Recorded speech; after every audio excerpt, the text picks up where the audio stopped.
it's Tom Hanks here. Prior to beginning your viewing of Bungle's latest video, I have an important message to convey. I implore you, each and every one of you, to hit the like button, subscribe to the channel, and leave a comment in the section below to demonstrate your support for Bungle's content. Now please relax and enjoy the featured presentation on the latest updates to Enlisted's progression and matchmaking system.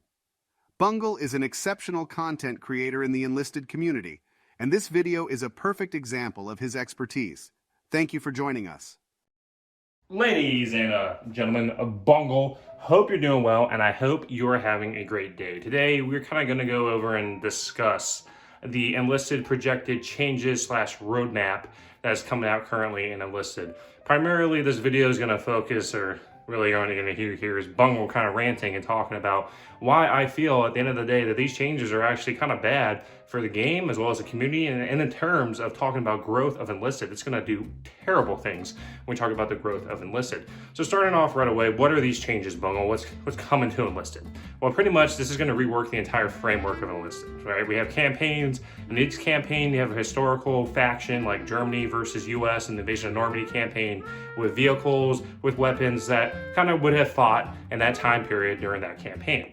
Well, gone are those days of Enlisted, and now we're switching to a tech tree based campaign system. If you played War Thunder, you played World of the Tanks, you played War of the Warships, you pretty much should be familiar with this mechanic. Well, pretty much each nation has a tech tree with vehicles and weapons that are, would have been found in that tech tree during that time period of World War II up to the modern era, etc. You can see this in War Thunder with planes, tanks, ships, etc. And you're probably going to see this now with Enlisted when it focuses on, let's say, talking about Russia or talking about Germany or even talking about the US. So right away, Bungle, what's kind of the problem with this? Well, pretty much we're kind of reworking the whole narrative of Enlisted. Instead of it just being focusing on each campaign, let's say Battle of Stalingrad, Battle of Moscow, where you have certain vehicles that have fought during that time period. Now you're going to rework this whole system where, hey, gone are those days of the campaigns, you just have a tech tree. Start off with Russia, try to get the T-34. So we're going to see now, if you decide to use that T-34, you could find yourself fighting on the battlefield of Normandy, fighting on the battlefield of Berlin, etc. against Germany or even the US, because now we're throwing away the campaign limitations of kind of historical factions fighting against each other. Now it's just going to be, hey, you're facing up against United States, which is another tech tree. This is kind of where we're going with Enlisted. Now, another thing to note too is the whole aspect of, the tech tree system, right?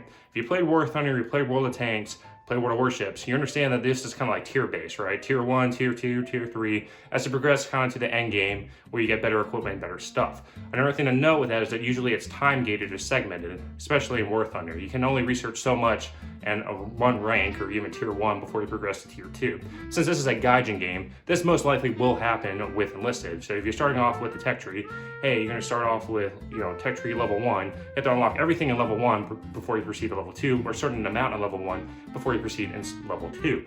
Another thing to note is premium vehicles, right? Pretty much covered most, if not all, the premium squads, vehicles, etc. in Enlisted.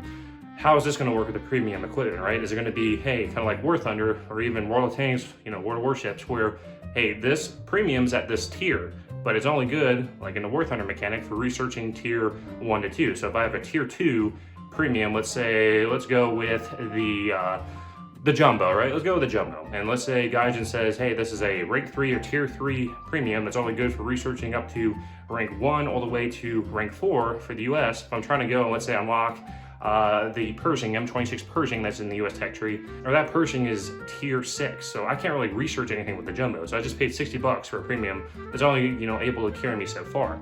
So are we going to see that retroactive with the premiums too? That's going to be another big deciding factor, especially for people that have been messaging me about buying premiums and everything like that. I'm going to recommend holding off right now because I don't know what the heck they're going to be doing with the premiums, and knowing kind of like a Gaijin game, if you've played War Thunder, I 100% will bet that it will go ahead and do that, and you're going to be kind of gimped with some of the premiums, especially the cheaper ones, like the $10 premiums, like the M3 Grease Gun premium for Normandy. Expect that to be like a rank 1 premium, Tier 1 premium that's only good for researching Tier 1 to 2. Something like those cheap premiums are going to be very gimped for just researching only a certain amount, and then the more expensive ones, the $60 ones, I could probably foresee getting you kind of close to the end game content, and then of course they'll probably throw new premium squads in there so you can research the high tier stuff. That's kind of a Gaijin way of doing things, especially with War Thunder. Lastly, the big thing is the BR system. as well as, what is Gaijin going to do, or what is Enlisted or Darkflow or Kia Fox or whoever, what are they going to do with the equipment, right, or your current progress? Everyone's saying that, hey, it's going to be carried over, but what about your silver orders? What about if you bought additional squad slots? Like, what's going to happen with that? I honestly don't know. No one really knows what's going on with this, which is kind of a big red flag right away, that this obviously hasn't been thought through. There's no developer server for CC to go, like myself, to go test it out to see what the heck they're trying to do. And another thing to know too is this BR system, right? I think I've been researching kind of what's going on here, especially with the feedback from the community. One thing that was brought up is, let's say the M2 carbine, right? If you play the US tech tree, a lot of players don't like the M2 that, face against it, like the Axis mains, because they feel like the M2 is kind of overpowered, right? Or it's a very, very strong semi-auto, burst weapon. So if you're going to take the M2 carbine and I put it in my lineup, I have an M5 Stuart, I have a P38, right? I kind of have a weaker lineup, right? Am I going to get matched against, let's say, Tigers, Tiger 2s, Focke-Wulf D190s, Doras, really high-spec German weapons and equipment and vehicles because I just had the M2 carbine in my lineup? Like, is that going to be a thing? Because that does happen in War Thunder, right? If you look at the War Thunder BR system, if you go and kind of, take a high-tier, high-unlock vehicle that you research and you unlock and you put in your lineup, and the rest of your lineup's kind of just at a lower tier, it's going to get brought up with that new vehicle, especially if you buy a premium, into kind of higher tier matches, and that's where just everything goes to crap. And you can kind of see this especially in War Thunder when they sell $70 premiums or high tier vehicles, and there's new players out there on the battlefield that don't know what the heck they're doing, and they're bringing in kind of low, crappy lineups, and as a result, they just get smacked. So is that going to be another factor?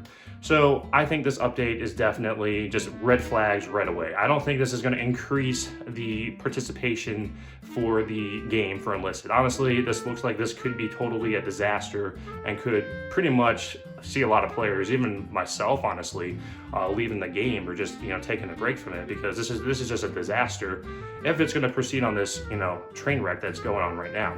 Definitely, the developers really need to come out and do a developer server for a CC or for any new player, or even current players, to go and test out to see what the heck they're trying to do.